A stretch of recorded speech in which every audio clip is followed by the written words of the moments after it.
everyone! So we are solving previous year questions of the chapter Sexual Reproduction in Flowering Plants and the topic Pistil, Megasporangium and Embryo sac. In today's session, we are going to solve a long answer type question of 5 marks. बेटा ये जो long answer type question है ये अलग अलग languages में अलग अलग ईयर्स में पूछा गया है, पर इन सब क्वेश्चंस का आंसर सेम होगा. तो पहले हम क्वेश्चंस की टाइप देख लेते हैं. First part, explain the monosporic development of embryo sac in the ovule of an angiosperm. इस पार्ट में हमें एंजियोस्पर्म के ओव्यूल में मोनोस्पोरिक डेवलपमेंट को एक्सप्लेन करना है एम्ब्रियो सैक के.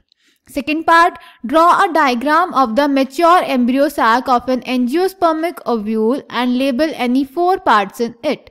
और सेकेंड पार्ट में हमें मेच्योर एम्ब्रियो सैक का डायग्राम बनाना है और उसके कोई भी 4 पार्ट्स लेबल करने हैं. ये क्वेश्चन पूछा गया था बेटा 2023 में. क्लियर?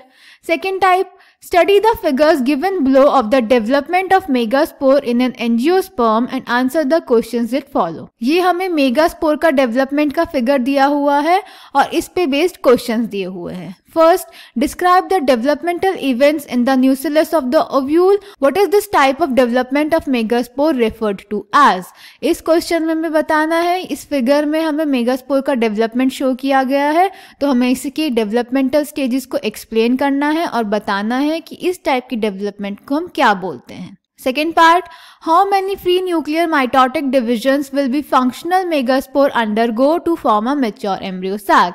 इस पार्ट में हमें बताना है कि एक मैच्योर एम्ब्रियो सैक बनाने के लिए एक फंक्शनल मेगास्पोर कितने फ्री न्यूक्लियर माइटोटिक डिविजन करेगा. Third part, describe the structure of a typical female gametophyte of a flowering plants. और इस पार्ट में हमें फीमेल गैमेटोफाइट का स्ट्रक्चर एक्सप्लेन करना है. Clear? This question was asked in the year 2021. Next type, where does the process of megasporogenesis start in an angiosperm? Describe the process up to the formation of embryo sac. इस question में हमें पूछा है कि megasporogenesis कहाँ start होता है, कहाँ होता है, और फिर हमें पूरा प्रोसेस एक्सप्लेन करना है up to the formation of embryo sac. और ये क्वेश्चन पूछा गया था दिल्ली एग्जामिनेशन में ईयर 2019 में. And last type, describe the process of megasporogenesis up to fully developed embryo sac formation in an angiosperm. इस क्वेश्चन में भी हमें मेगास्पोरोजेनेसिस को एक्सप्लेन करना है up to fully developed embryo sac formation in an angiosperm, and this was asked in All India examination of year 2019. Clear? तो बेटा इस क्वेश्चन का अगर हम जिस्ट देखें, समरी देखें, तो ये क्वेश्चन हमसे बेसिकली ये पूछ रहा है जो हमारा मैच्योर फीमेल गैमेटोफाइट होता है यानी एम्ब्रियो सैक होता है, उसका डेवलपमेंट कैसे कैसे होता है और हमें उसका स्ट्रक्चर एक्सप्लेन करना है. Clear? So let's check the answer. इस क्वेश्चन के आंसर में हम सेकेंड टाइप को अपना रेफरेंस लेके चलेंगे. क्लियर? तो बेटा आंसर, अगर हम इस फिगर की बात करें तो इस फिगर में हमें मेगास्पोरोजेनेसिस दिखाया गया है, यानी न्यूसेलस के सेल से मेगास्पोर का डेवलपमेंट शो किया गया है. अब ये कैसे होता है? सबसे पहले तो जो बेटा मेगास्पोरोजेनेसिस होता है बेटा ओव्यूल के न्यूसेलस में.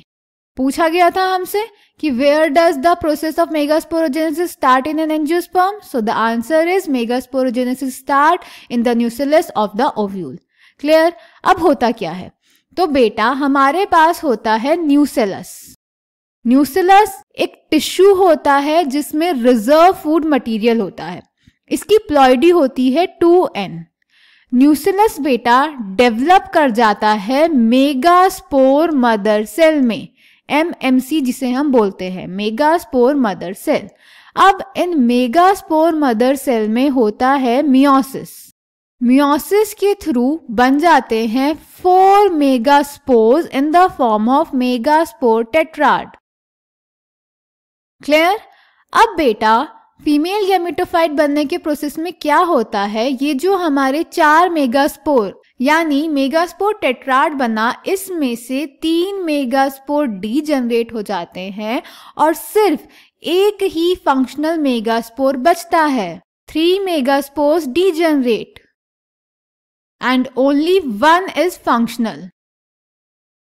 क्लियर? तो इस फिगर में क्या हो रहा है? इस फिगर में न्यूसेलस है, इसके जो सेल्स हैं वो मेगास्पोर मदर सेल में कन्वर्ट हो जाते हैं। मेगास्पोर मदर सेल्स में होता है मियोसिस और वो बना देते हैं मेगास्पोर टेट्राड, जिसमें से 3 मेगास्पोर्स डीजेनरेट हो जाते हैं और एक ही मेगास्पोर फंक्शनल बचता है।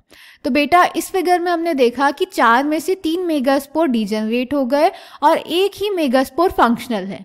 तो यही एक फंक्शनल मेगास्पोर बनाएगा embryo sac, that is female gametophyte. Clear?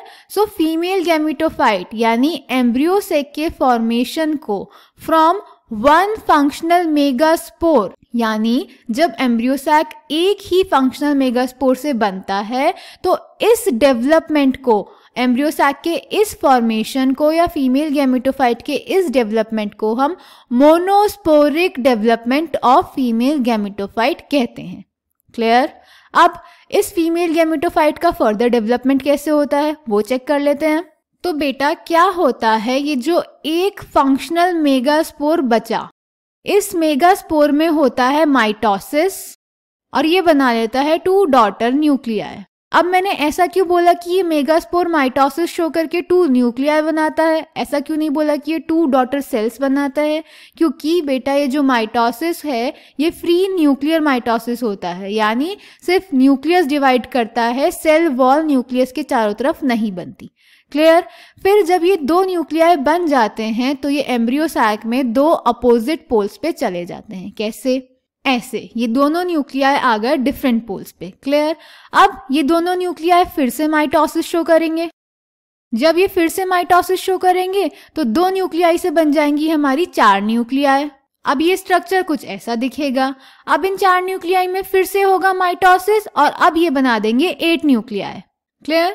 तो अब हमारा ये 8 न्यूक्लिएट एम्ब्रियो सैक बन गया। अब इस न्यूक्लियर डिवीजन के बाद सेल वॉल फॉर्मेशन स्टार्ट होगा और एम्ब्रियो सैक में हो जाएगा सेल डिस्ट्रीब्यूशन। वो कैसे होगा वो चेक कर लेते हैं। तो बेटा इसमें एक एंड पे रहेंगे 3 सेल्स। अगर ये चलाजल एंड है तो यहाँ पे बनेंगे 3 सेल्स विद 1 न्यूक्लियाई ईच और इन सेल्स को हम बोलते हैं एंटीपोडल सेल्स। क्लियर? अब दूसरा जो माइक्रोपाइलर एंड है, इस पे भी बनेंगे 3 सेल्स, जिसमें से 2 तो होंगे सिनर्जिड और एक होगा एग सेल और इनमें भी होंगे एक एक न्यूक्लियाई। अब बचे हमारे पास 2 न्यूक्लियाई, तो वो दोनों न्यूक्लियाई सेंटर में रहेंगे और इनके चारों तरफ एक ही सेल वॉल बनेगी और ये बना देंगे सेंट्रल सेल। यानी कि अगर हम एक मैच्योर एम्ब्रियो सैक में नंबर ऑफ सेल्स और नंबर ऑफ न्यूक्लियाई काउंट करें तो हमारे पास 8 न्यूक्लिएट 7 सेल्ड स्ट्रक्चर बनता है। Clear? So this is the formation of mature embryo sac, जिसमें न्यूसेलस के मेगास्पोर मदर सेल से मेगास्पोर के बनने के प्रोसेस को हम बोलते हैं मेगास्पोरोजेनेसिस, जो होता है ओव्यूल के न्यूसेलस में। उसके बाद 4 में से 3 मेगास्पोर डीजेनरेट हो जाते हैं, सिर्फ एक ही मेगास्पोर फंक्शनल रहता है, वो ही बनाता है एम्ब्रियो सैक। इस एक मेगास्पोर से मैच्योर एम्ब्रियो सैक के बनने के प्रोसेस को, इस डेवलपमेंट को हम बोलते हैं मोनोस्पोरिक डेवलपमेंट।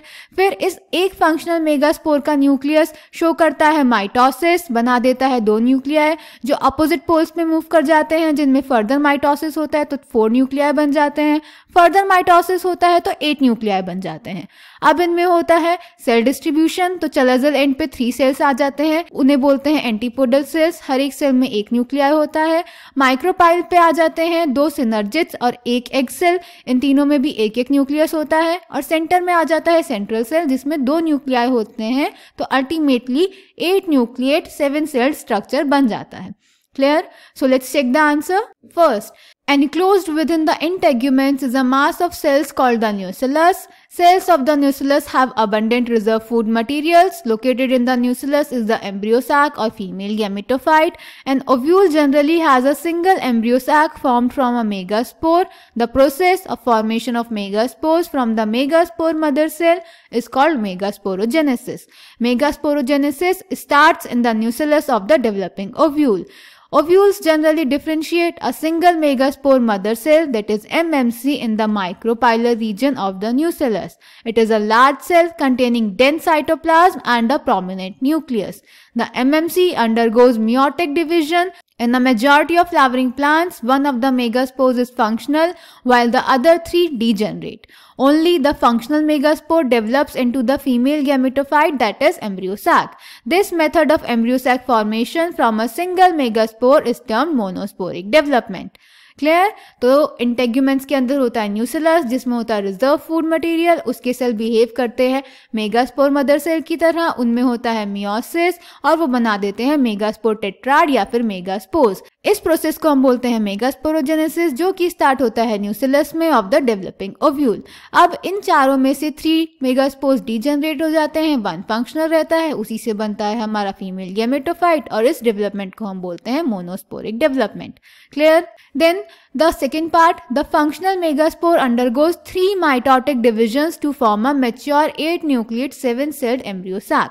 ये बोल रहा है मेगास्पोर में 3 माइटोसिस होते हैं to form a mature embryo sac. Clear है? एक माइटोसिस में बने 2 न्यूक्लियाई, सेकेंड में बने 4 और थर्ड में बने 8. Clear?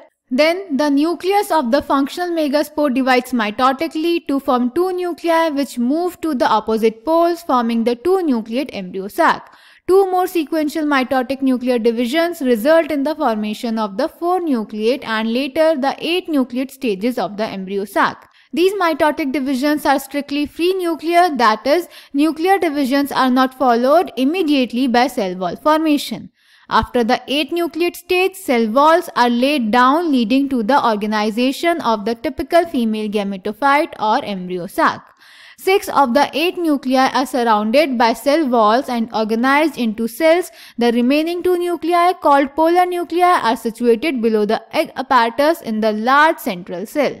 There is a characteristic distribution of the cells within the embryo sac. 3 cells are grouped together at the micropylar end and constitute the egg apparatus. The egg apparatus in turn consists of 2 synergids and 1 egg cell. The synergids have special cellular thickenings at the micropylar tip called filiform apparatus, which play an important role in guiding the pollen tubes into the synergid. 3 cells are at the chalazal end and are called the antipodals. The large central cell has 2 polar nuclei. Thus, a typical angiosperm embryo sac at maturity, though 8 nucleate, is 7-celled. Clear? So, this is the development of a mature female gametophyte, that is embryo sac. Then beta, this is the diagram of a mature female gametophyte or embryo sac. Chalazal end, इस पे होते हैं 3 cells with 1 nuclei each. They are known as antipodals. Then at micropylar end, there are 2 synergids containing 1 nuclei each and filiform apparatus. Then there is egg which has 1 nuclei and in the central there is central cell containing 2 polar nuclei. So I hope this question is clear to you. Thank you.